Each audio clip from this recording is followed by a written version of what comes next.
बिस्मिल्लाहिर्रहमानिर्रहीम अस्सलाम वालेकुम। You are watching learning shift and I am your host Ghazal Awan. हमेशा की तरह हर सेशन हमारा बहुत इंपॉर्टेंट होता है क्योंकि हम बात करते हैं स्टूडेंट्स की हर्डल्स के हवाले से, उनकी जितनी प्रॉब्लम्स हैं उनके हवाले से, उनकी सॉल्यूशंस के हवाले से, पाकिस्तानी एजुकेशन सिस्टम के हवाले से किस तरह से उसको बेहतर किया जा सकता है, इंटरनेशनल एजुकेशन सिस्टम के हवाले से कि इंटरनेशनली किस तरह से कोलैबोरेशंस हो सकती हैं, फिर स्टूडेंट के वीज़ाज़ के हवाले से कि जब वो बाहर जाते हैं फिर उसके बाद उनको क्या हर्डल्स आती हैं, जब वो पाकिस्तान आते हैं तो उनको क्या हर्डल्स आती हैं।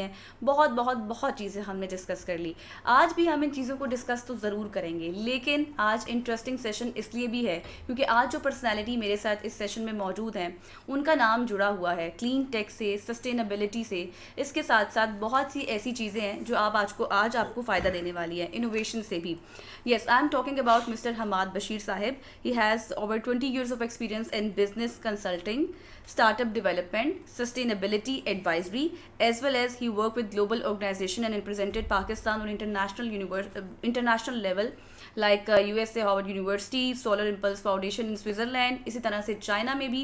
एंड वन थिंग मोर, उनकी बहुत अच्छी ग्रिप है क्लाइमेट चेंज के ऊपर भी। क्लाइमेट चेंज में भी उनकी बहुत अच्छी रिसर्च है, बिकॉज क्लाइमेट चेंज की अगर बात करें तो हालिया आपने देखा है कि सिर्फ पाकिस्तान का मसला नहीं है बल्कि एक ग्लोबली इशू है जिसको अब उस पर बात करना, उसको एड्रेस करना बहुत ज़्यादा ज़रूरी हो गया है। क्योंकि मिस्टर हमाद बशीर जो हैं उन्होंने क्लीन टेक का एक्सीलेटर प्रोग्राम को लीड किया है, जो कि दुनिया का सबसे बड़ा प्रोग्राम है जहाँ से काउंटलेस ग्रीन इनोवेशंस आई। लाइक आप ये कह सकते हैं कि क्लीन एनर्जी, इसके साथ जो जितने भी पोल्यूशन रिडक्शन थी उसके सोल्यूशंस, साथ ही साथ ख़वातीन के हवाले से बात की जाए, यूथ के हवाले से बात की जाए तो उनको भी बहुत करेज किया गया ताकि वो टेक पार्ट लें इस सारी सिचुएशन में। आज हम इन तमाम तर चीज़ों पर बात तो करेंगे, ये तो उनकी सारी अचीवमेंट्स हैं जहाँ पर वो पाकिस्तान को रिप्रेजेंट कर रहे हैं, लेकिन इसको आपके साथ, आपकी प्रॉब्लम्स के साथ किस तरह से रिलेट किया जा सकता है उस पर हम बात करेंगे। जिस पर जो आज का हमारा मौजू है वो ये है कि transforming education in Pakistan from degrees to skills. किस तरह से अब हमारे एजुकेशन सिस्टम को ज़रूरत है कि हम अपनी जो डिग्रीज़ हैं सिर्फ उस तक महदूद ना रहें, एक पीस ऑफ पेपर तक महदूद ना रहें, बल्कि अपनी स्किल्स तक भी जाएं। क्योंकि हम देख रहे हैं कि Pakistani education system still focus more on theory then practice. इसी पर आज हम बात करेंगे। So let's warmly welcome our guest who is doing incredible work in their field, mister Hamad Bashir sahib. Thank you so much for your time sir. Thank you very much for inviting. It's an honor for me. Thank you sir. जिस तरह से मैंने अपनी इब्तिदा में कहा, माजरत अगर कोई चीज़ ऊपर नीचे हो गई हो तो उसको आप अच्छे तरीके से एक्सप्लेन भी कर दीजिएगा। बहुत इंस्पायरिंग जर्नी है आपकी। टू स्टार्ट विद के आपकी फ़र्स्ट मोटिवेशन क्या थी, किस तरह से आप सस्टेनेबिलिटी और क्लीन टेक में गए, कैसे आपको मोटिवेशन मिली?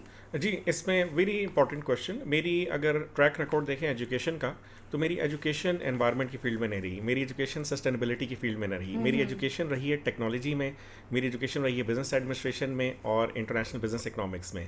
तो I am a business professional by education, I am an international business professional by education, but from my heart I am an environmentalist. तो एनवायरमेंटलिस्ट और बीइंग एनवायरमेंटलिस्ट और बीइंग क्लाइमेट चेंज और clean tech की field में मैं हादसाती तौर पे नहीं आया, ना ही मेरी एजुकेशन थी, बट फ्रॉम माई हार्ट। मैंने ये ऑब्ज़र्व किया कि पाकिस्तान जैसे मुल्कों में जो कि most affected by climate change है, यहाँ पे ऐसे इक़दाम होने चाहिए, ऐसी स्टार्टअप्स को सपोर्ट करना चाहिए जो क्लीन टेक को फ़रोग़ देते हैं। अब हम क्लीन टेक की बात करें तो clean tech is clean technologies. Clean technology में क्या आ जाएगा? Renewable energy, energy efficiency, water efficiency, green building, waste management, waste to energy, EV, और ये जो मैंने इनके अलावा और भी बहुत सारी इसकी जहतें हैं जो क्लीन टेक्नोलॉजी के ज़ुमरे में आती हैं। और इन तमाम टेक्नोलॉजीज़ को फ़रोग़ करने का मकसद ये है कि कार्बन एमिशन को किस तरह कम किया जा सके। इन तमाम टेक्नोलॉजीज़ को जब इस्तेमाल करते हैं, जब उनको फ़रोग़ देते हैं, तो कार्बन एमिशंस कम होती हैं। जितनी कार्बन एमिशन कम होंगी उतना हमारा माहौल बेहतर होगा। सही। अच्छा सर, जिस तरह से मैंने अपने इंट्रो में बात की थी कि you manage world biggest clean tech, ये एक्सपीरियंस आपका कैसा था? जी, ये इट वाज वंडरफुल एक्सपीरियंस। इसमें हमें आई वुड से कि ये ऑनर है पाकिस्तान के यूथ के लिए भी, कि जिसके मैं आपके सामने अभी इसके स्टैटिस्टिक्स पेश करता हूँ कि ये प्रोग्राम लॉन्च हुआ था 2014 में। ये इस दुनिया का सबसे बड़ा क्लीन टेक का स्टार्टअप सपोर्ट प्रोग्राम है, जो कि तकरीबन कोई 11 मुल्कों में साइमल्टेनियसली चल रहा था। मैं पाकिस्तान के चैप्टर को देख रहा था। इस चैप्टर में ये था क्या, इसका मैं आपको थोड़ा सा एलेबोरेट कर देता हूँ। This is called GSEP, global clean tech innovation program for startups and SMEs। इसमें हमारा मकसद ये था कि स्टार्टअप्स को सपोर्ट किया जाए उन डोमेन्स में जो कार्बन एमिशन रिड्यूस करते हैं, इन्वायरमेंट फ्रेंडली डोमेन्स में। अब डोमेन्स में वही जो तमाम टेक्नोलॉजीज़ जिनका मैंने नाम लिया, renewable energy, energy efficiency, water efficiency, green building, waste management, waste to energy and all those things, इन तमाम टेक्नोलॉजी से रिलेटेड इनोवेटिव यंग माइंड्स के आइडियाज़ को प्रमोट करना।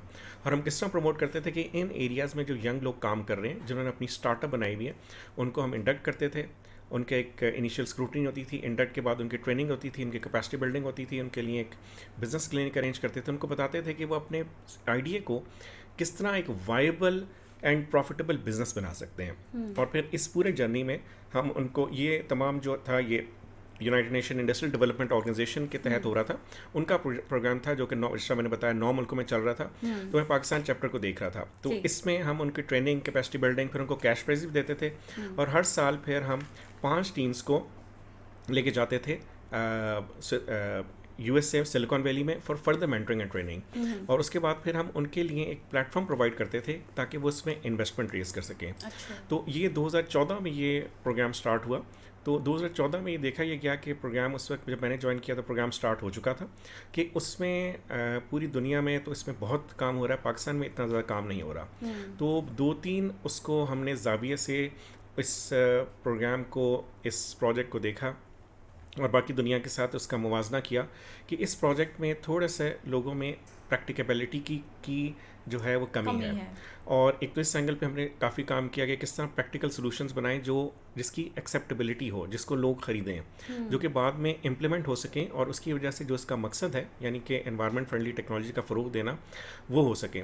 तो उस हवाले से काम किया। और दूसरा एक और चीज़ ये देखी गई कि पहले साल हमारे 2014 में जो एप्लीकेंट्स हमारे पास जितने भी आए उसमें जेंडर मेन स्ट्रीमिंग नहीं थी। हाँ।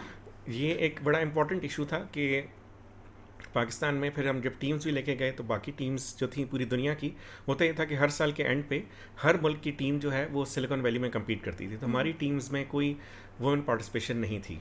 तो ये भी हमारे पर एक नेगेटिव पॉइंट उठा जिस पे हमने काफ़ी काम किया, और कि वुमेन को सपोर्ट किया जाए to come into the field of environment friendly technologies. उसके लिए हमने बहुत एक्सरसाइजेज की, बहुत एक स्ट्रेटजी बनाई कि किस यूनिवर्सिटीज़ में। आपको फीडबैक कैसा मिला जब इसके ऊपर आपने वर्क बिल्कुल किया? इस पे हमने जब काम किया तो ये 2014 की बात है। प्रोग्राम फिर आगे 5-6 साल तक चलता रहा। फिर नेक्स्ट ईयर इम्प्रूव हुआ जेंडर मेन स्ट्रीमिंग के हवाले से भी, और उसके बाद फिर नेक्स्ट ईयर इम्प्रूव हुआ प्रैक्टिकेबिलिटी के हवाले से भी। बहुत सारी प्रैक्टिकल जो स्टार्टअप्स के हमारे पास आइडियाज़ आए थे, और वो आइडियाज़ अब एक बहुत बड़े बिजनेस बन चुके हैं। तो जो यंग लोग जो थे, जो यंग बडिंग माइंड्स जिनके पास they are full of ideas, उनको उनकी हैंड होल्डिंग करने वाला कोई नहीं था। हमने उनकी हैंड होल्डिंग की, उनको सपोर्ट किया, कैश प्राइज दिया, उनको एक्सपोजर दिया।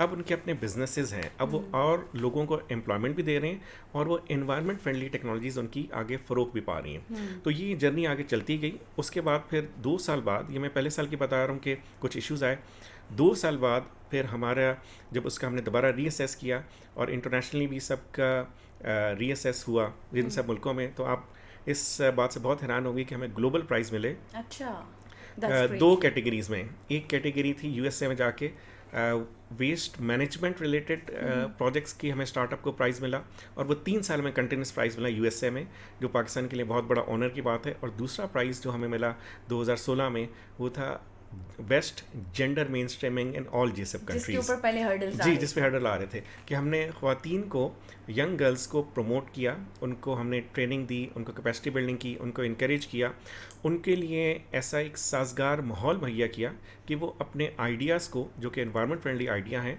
उनको किस तरह वो आगे प्रमोट कर सकते हैं। उसमें मैं आपको बहुत सारी एग्जांपल भी दे सकता हूँ कि लाहौर से एक हमारे पास आइडिया स्टेज की एक लड़की थी जिन्होंने पार्ट टाइम जॉब कर रही थी और साथ पीएचडी भी कर रही थी, स्टूडेंट भी थी और जॉब भी कर रही थी। उनका वेस्ट मैनेजमेंट का आइडिया था। तो वेस्ट मैनेजमेंट पे आइडिया पे हमने उनको फर्दर उनको ट्रेनिंग दी, उनकी कैपेसिटी बिल्डिंग की, उनको कैश प्राइजेस भी दिए, और हमने उनकी एक तरह से हैंड होल्डिंग की, और उनके लिए उनका इंटरनेशनल एक्सपोजर भी दिया। तो सारा हमने स्पॉन्सर किया। अब उनकी जो कंपनी है, जो एक आइडिया स्टेज कंपनी थी, जिसमें जब उन्होंने अप्लाई किया था तो सिर्फ वो और उनके साथ एक को फाउंडर थे।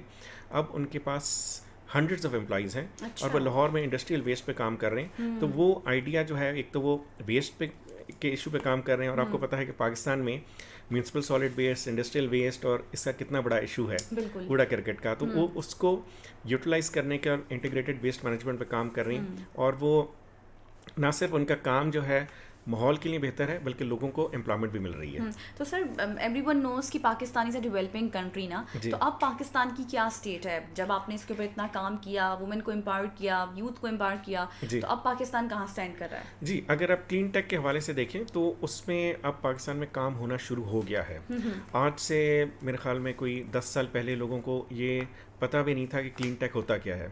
लोगों को इनफैक्ट ये भी नहीं पता था कि स्टार्टअप और एंटरप्रेन्योरशिप क्या चीज़ होती है। एंटरप्रेन्योरशिप के लोगों को स्पेलिंग भी नहीं आते थे, लफ्ज़ भी थोड़ा सा डिफिकल्ट है ना, तो इसके स्पेलिंग भी नहीं आते थे। लेकिन कुछ हमने जिस तरह काविश की और भी बहुत सारे लोगों ने इसमें बहुत कोशिशें की, और अब पाकिस्तान में एक स्टार्टअप कल्चर जो है वो ग्रो कर रहा है। और उस स्टार्टअप कल्चर में हमारा जो फोकस था कि हम क्लीन टेक स्टार्टअप्स को फ़रोग़ दें, तो उसमें हमें काफ़ी खातिर ख्वाह कामयाबी मिली। फिर इसमें एक और नई चीज़ आ गई क्लीन टेक में, ईवी, इलेक्ट्रिक व्हीकल। तो ई बाइक्स के फिर हमने एक दूसरा project under the same organization हमने लॉन्च किया, जिसमें हम एक्सेस टू फाइनेंस प्रोवाइड करते थे क्लीन टेक स्टार्टअप्स और क्लीन टेक प्रोजेक्ट्स के लिए, जिसमें सोलर भी आता है। और ईवी के हवाले से हमने काफ़ी प्रमोट किया कि ईवी टू व्हीलर्स, उसमें पाकिस्तान में जितने भी ईवी प्लेयर्स हैं उनके साथ हमने काम किया। कुछ उसमें भी ऐसा ही हुआ कि ईवी इलेक्ट्रिक व्हीकल के एक हमारे पास आइडिया स्टेज की कंपनीज आई, हमने उनका सपोर्ट किया। अब उनकी अपनी एक छोटे फैक्ट्री लग गई है और वो प्रोड्यूस कर रहे हैं ईवी और सेल भी कर रहे हैं लोकल मार्केट में। सही। So sir let's talk about transforming education in Pakistan from degree to skill. तो आपके नज़दीक क्या समझते हैं, इसका असल मतलब क्या है? अगर in context of Pakistani education system हम बात करें, तो क्या आपको लगता है कि जैसे मैंने इब्तिदा में बात की थी कि आजकल जो हमारी यूनिवर्सिटीज़ हैं, पाकिस्तानी यूनिवर्सिटीज, सिर्फ वो इसी पर फोकस कर रही हैं कि स्टूडेंट को एक डिग्री मिल जाए, बट उनको प्रैक्टिकल लर्निंग नहीं आती? बिल्कुल, आपने बिल्कुल एक बहुत ही वैलिड और इम्पॉर्टेंट और पर्टिनेंट पॉइंट उठाया है, जिसकी इस वक्त बहुत शदीद ज़रूरत है कि हमारा एजुकेशन सेक्टर को ट्रांसफॉर्म करने की। ट्रांसफॉर्म करने से मेरा मतलब ये कि इसमें इस वक्त जो करंट प्रैक्टिसेस हैं इनको थोड़ा सा काफ़ी हद तक चेंज करना पड़ेगा। उसमें एक तो चीज़ ये कि सेमेस्टर सिस्टम्स भी आ गए हैं मेजॉरिटी यूनिवर्सिटीज़ में, प्राइवेट यूनिवर्सिटीज़ में, गवर्नमेंट की यूनिवर्सिटीज़ में सेमेस्टर सिस्टम आ गए। सेमेस्टर सिस्टम की जो एक उसका मेन एसेंस ही होता है कि इट हैज़ गॉट सेमेस्टर्स, वो तो होते ही हैं, तो सिस्टम के मुताबिक हैं। उसमें लिबर्टी होती है टीचर को और यूनिवर्सिटी को कि वो कोर्स जो है अपनी मर्ज़ी से उसको इन्हांस करे, कोई चीज़ ऐड करे, कोई चीज़ ड्रॉप करे और उसको अलाइन करे with what market needs are. तो उसकी मेरे ख्याल में कमी है कि सेमेस्टर सिस्टम तो हो गया, बट उसका जो मेन एसेंस है कि एवरीथिंग शुड बी, कि टीचर के पास फ्लेक्सिबिलिटी है, वो बुक्स भी नहीं चेंज कर सकता है, वो नए टॉपिक्स भी ऐड कर सकता है। तो इसमें टीचर्स की और यूनिवर्सिटी मैनेजमेंट की ड्यूटी है और उनको करना चाहिए कि जो भी वो पढ़ा रहे हैं वो मार्केट से अलाइंड हो। अभी भी इवन उसमें भी जहाँ पे इतनी लिबर्टी होती है, जिस तरह मैंने बताया सेमेस्टर सिस्टम में, उसके बावजूद भी बहुत सारी यूनिवर्सिटीज़ जो हैं बहुत ही ओल्ड जो है एजुकेशन सिस्टम पुरानी किताबें कर रहे हैं। और दूसरी चीज़ ये कि वो किताबें, हमारी किताबें जितनी भी हैं वो यूएस के कॉन्टेक्स्ट में लिखी गई हैं या यूके कॉन्टेक्स्ट में लिखी गई हैं। These are very good books, लेकिन असल चीज़ जो मैंने ऑब्ज़र्व किया है कि उसको लिंकेज करना, क्योंकि यूएस में काम करना इज़ डिफरेंट, तो उसी कॉन्टेक्स्ट में लिखी गई हैं कि यूएस में एक स्टार्टअप लॉन्च हो रही है, यूएस में एक बिजनेस लॉन्च है, वो क्या कर रहा है, उसकी स्ट्रेटजीज़ हैं, विच इज़ वेरी गुड। लेकिन क्या वो स्ट्रेटजीज़ जो बुक में पढ़ाई जा रही हैं, जो क्या वो उनके जो डिफरेंट डायमेंशंस हैं जो वहाँ पे नज़र आ रहे हैं इस बुक में और बुक में पढ़ाए जा रहे हैं, क्या उसी डायमेंशन के मुताबिक पाकिस्तान में बिज़नेस किया जा सकता है? क्या वो strategies as it is Pakistan में इम्प्लीमेंट की जा सकती हैं? It's a big question mark. हमारे इकोनॉमिक कंडीशंस, हमारे कल्चरल कंडीशंस, हमारे इकोनॉमिक पैरामीटर्स और बहुत सारे जो एक माहौल है बिज़नेस का, वो बहुत मुख्तलिफ है अमेरिका से या ऑस्ट्रेलिया से या यूके से, जिनकी बुक्स पढ़ाई जा रही हैं। तो ज़रूरत इस अमर की है कि जो कुछ भी पढ़ाया जाए वो अलाइन हो, वो मुताबिकत रखता हो मार्केट डिमांड से, मार्केट डिमांड्स पे। और मार्केट डिमांड का आपने बहुत ही इंपॉर्टेंट पॉइंट रेज़ किया, ना सिर्फ मार्केट डिमांड पे बट फ्यूचर मार्केट नीड्स। जिस तरह अगर आप से टेक एजुकेशन की बात करें, तो टेक एजुकेशन में हम एक we are standing on the threshold of fourth industrial revolution. हम चौथे सनती इनकलाब की दहलीज पे खड़े हैं। अब चौथा सनती इनकलाब क्या है?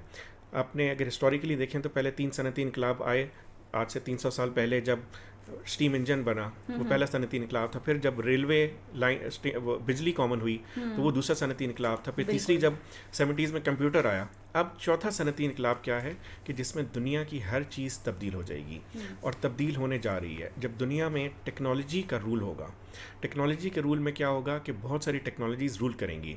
ये मैं फोर्थ इंडस्ट्रियल रेवोल्यूशन को पिछले कई सालों से प्रमोट कर रहा हूँ और डिफरेंट यूनिवर्सिटीज़ में जाके भी, इंटरनेशनली भी मैं गया, मुझे श्रीलंका की गवर्नमेंट ने बुलाया, वहाँ पे भी जाके मैंने प्रेजेंट इसी टॉपिक पे किया कि फोर्थ इंडस्ट्रियल रेवोल्यूशन क्या है, कि कुछ टेक्नोलॉजीज़ आपकी टोटल लाइफ को चेंज कर देंगी। वो टेक्नोलॉजीज़ कौन सी हैं? एआई।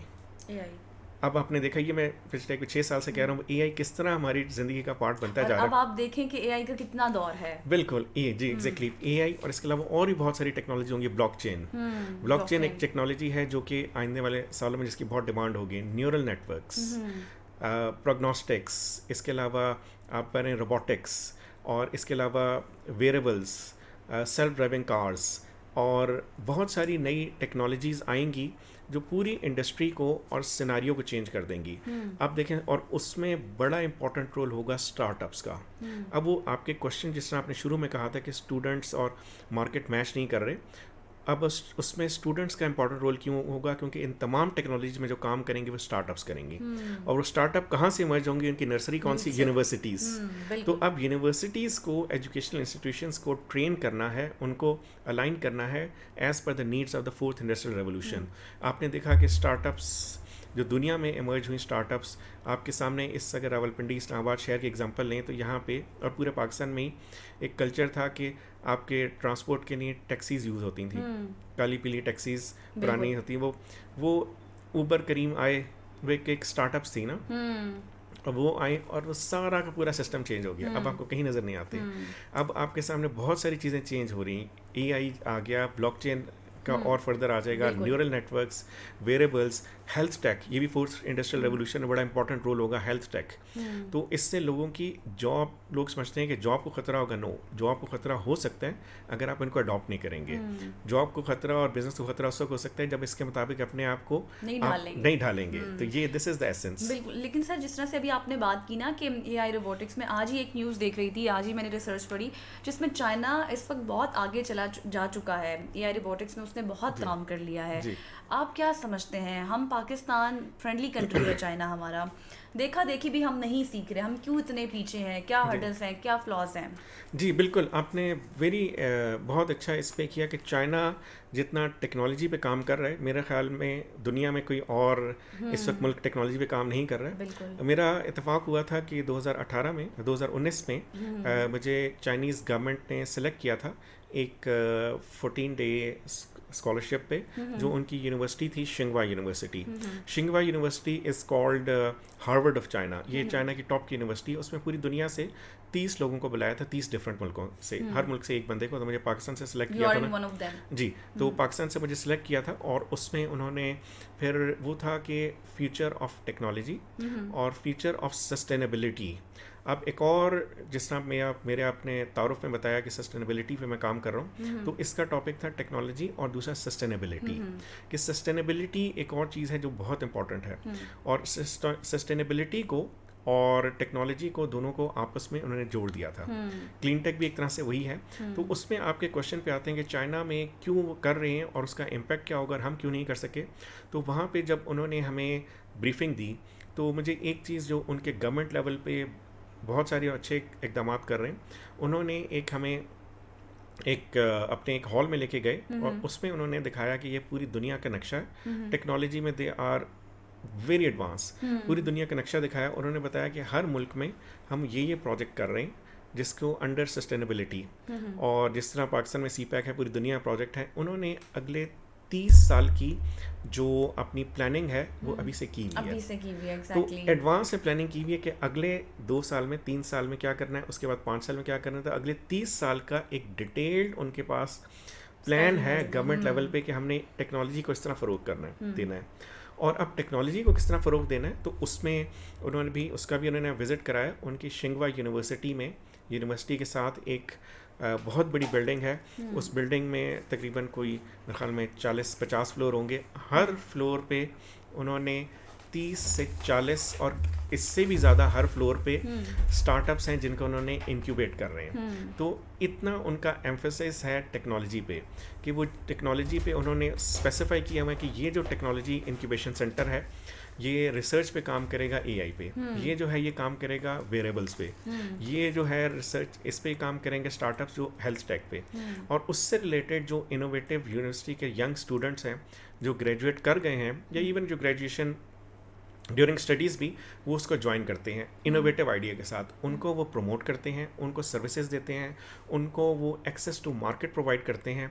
यही रीज़न है कि उनकी टेक्नोलॉजी के प्रोडक्ट्स में वो दुनिया में सबसे आगे हैं कि अमेरिका जो दुनिया की कंसिडर किया जाता है सुपर पावर वो भी उसको उनसे चाइना अभी डिक्लेयर नहीं कर रहा लेकिन आने वाले सालों में जी वो करेगा। और उसकी वजह यही है कि उन्होंने यूनिवर्सिटीज़ को जिस तरह उन्होंने हमें बताया और एलैबोरेट किया कि यूनिवर्सिटी में किस तरह हम कोर्स हर चीज़ को अलाइन कर रहे हैं with market needs, with market trends, और फिर उनको इनोवेशन तो हमारे यूनिवर्सिटीज़ में आप देखें हर यूनिवर्सिटी में एक फाइनल ईयर प्रोजेक्ट होता है, हर स्टूडेंट को सबमिट कराना होता है, उसमें उन्होंने रिसर्च भी हो रही है, बहुत यूनिवर्सिटीज़ में लैब भी हैं।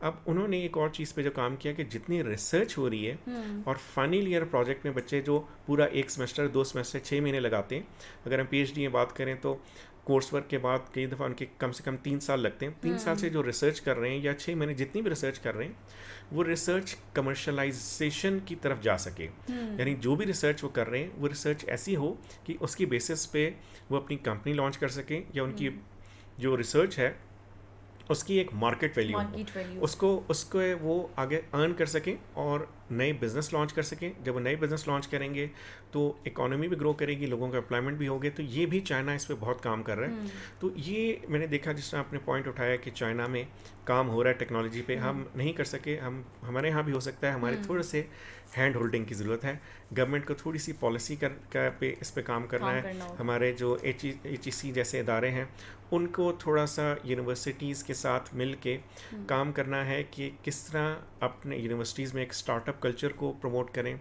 और मार्केट बेस्ड रिसर्च को प्रमोट करें, और स्टूडेंट के जो फाइनल ईयर प्रोजेक्ट और जितनी भी रिसर्च हो रही है वो रिसर्च जो है वो सिर्फ इस हद तक महदूद ना रहे कि रिसर्च करने के बाद वो अपना एक थीसिस बाउंड करें, जो थीसिस एक किताब की शक्ल में, एक थीसिस की शक्ल में HOD के कमरे में कोने में पढ़ा रहे और उसके बाद में वो रद्दी का ढेर बन जाता है। बाद में वो जब वो सेमेस्टर ख़त्म हो तो बाहर रद्दी के ढेर में नज़र आए। तो ऐसा ना हो वो जो एक रिसर्च की है उसको मार्केट के साथ लिंक किया जाए। एग्जैक्टली सर, आपने बहुत अच्छे से एलेबोरेट किया और यकीनी तौर पर आज देखने वाले स्टूडेंट्स को ये चीज़ बहुत ज़्यादा पसंद आई होगी और उनको समझ भी आई होगी कि किस तरह से उन्होंने अपने आप को मज़ीद इन्हांस करना है अकॉर्डिंग टू मार्केट। और जैसे हमने चाइना की बात की, ऑस्ट्रेलिया की बात की, डिफरेंट कंट्रीज़ की हमने बात की, तो मैं यहाँ पर इसी चीज़ को आगे लेकर चलना चाहूँगी कि बहुत सारी countries, many countries have already adopt skill based learning ना।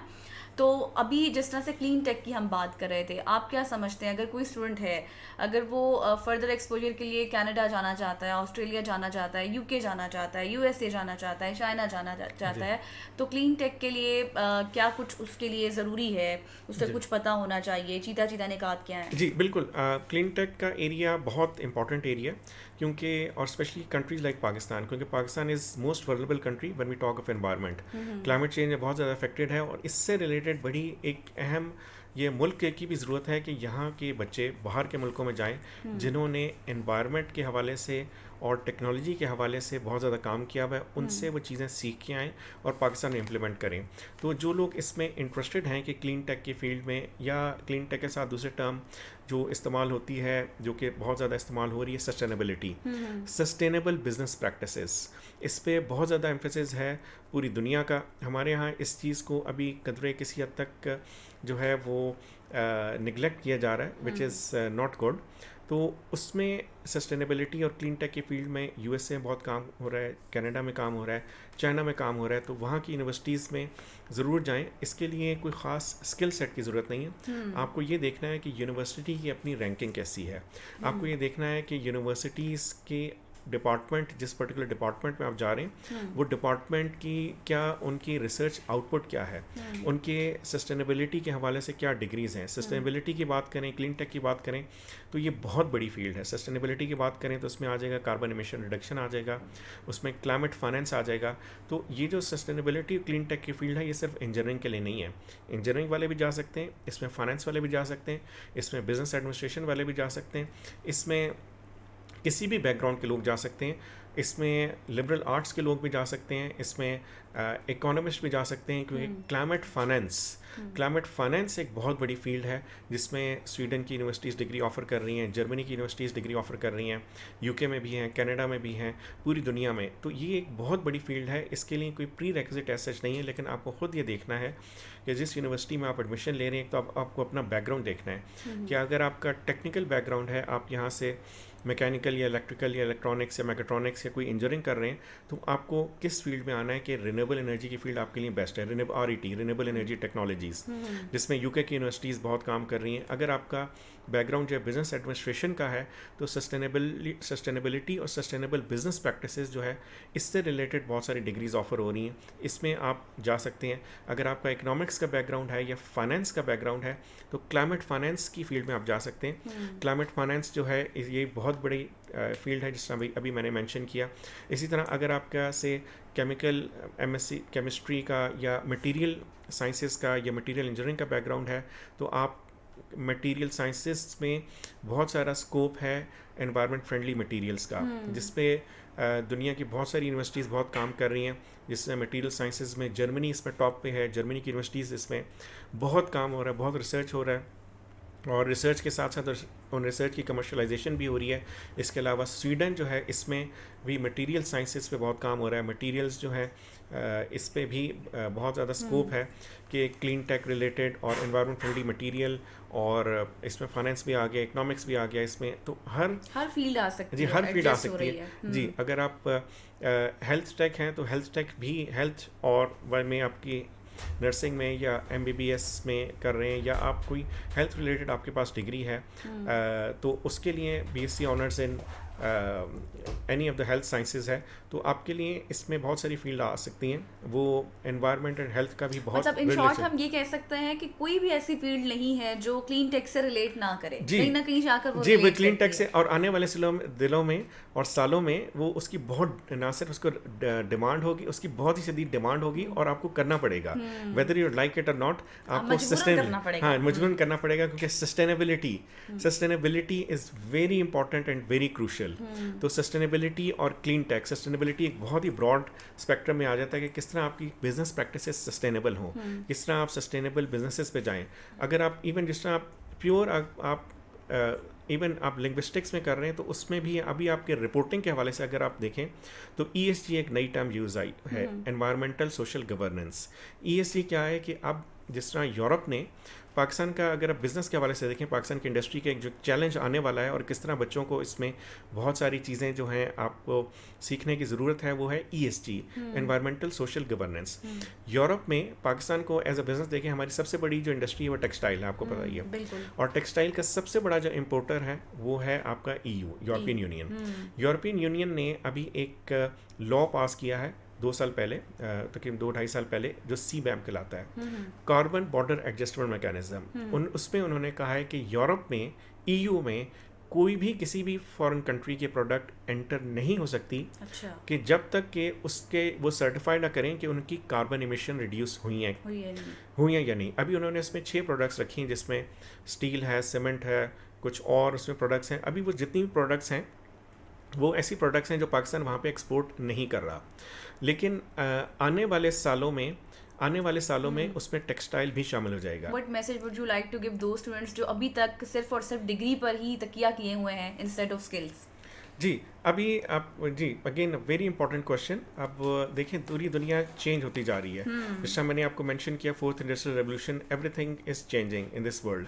यूएस में तो अब बहुत सारी जो बड़ी कंपनीज हैं उन्होंने ये रिक्वायरमेंट, उनके लिए ये रिक्वायरमेंट नहीं कि आपके पास डिग्री हो, वो they don't ask for degree, वो अपनी जॉब के लिए स्किल बेस्ड जॉब देख रहे हैं। उधर आप जॉब के लिए अप्लाई करने जाएं तो वो ये नहीं पूछते आपके पास बैचलर्स डिग्री है, आपके पास मास्टर्स डिग्री है, आपके पास पीएचडी डिग्री है, वो ये पूछते हैं कि आपके पास स्किल कौन सा है। और तो अभी पूरी दुनिया में स्किल बेस्ड एजुकेशन बहुत ज़्यादा उस पर एम्फेसिस है और आने वाले सालों में और हो जाएगा। तो हमारी यूनिवर्सिटीज़ जो हैं उसके लिए ज़रूरी है कि, और बच्चों के लिए भी ज़रूरी है कि वो अपनी एजुकेशन को एज अ स्किल लें। जो आपकी बीबीए की डिग्री है तो वो सिर्फ डिग्री जो है वो एक पीस ऑफ पेपर ना हो, उसके बाद आप वाकई में बिजनेस एडमिनिस्ट्रेशन का स्किल आपके पास होना चाहिए। और वो स्किल आपको उस वक्त आएगा जब आप थोड़े से प्रैक्टिकल हो जाएंगे, आप अपने प्रोजेक्ट्स जो कर रहे हैं उनको प्रैक्टिकल करेंगे। जब यूनिवर्सिटीज़ अपने स्टूडेंट्स को एक्सपोजर देगी इंडस्ट्री का, जब स्टूडेंट यूनिवर्सिटीज़, तो ये इन दो के कम्बिनेशन से हमारे स्टूडेंट्स जो हैं वो स्किल बेस्ड की तरफ आ सकते हैं। सही। Thank you so much sir for your time, thanks for being with us, I really appreciate your valuable insights, it's pleasure talking to you.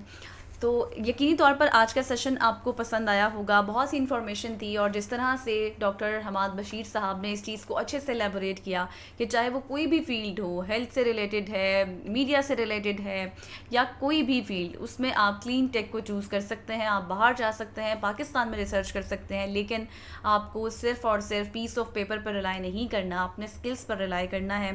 C you in the next episode, till then keep going, keep learning.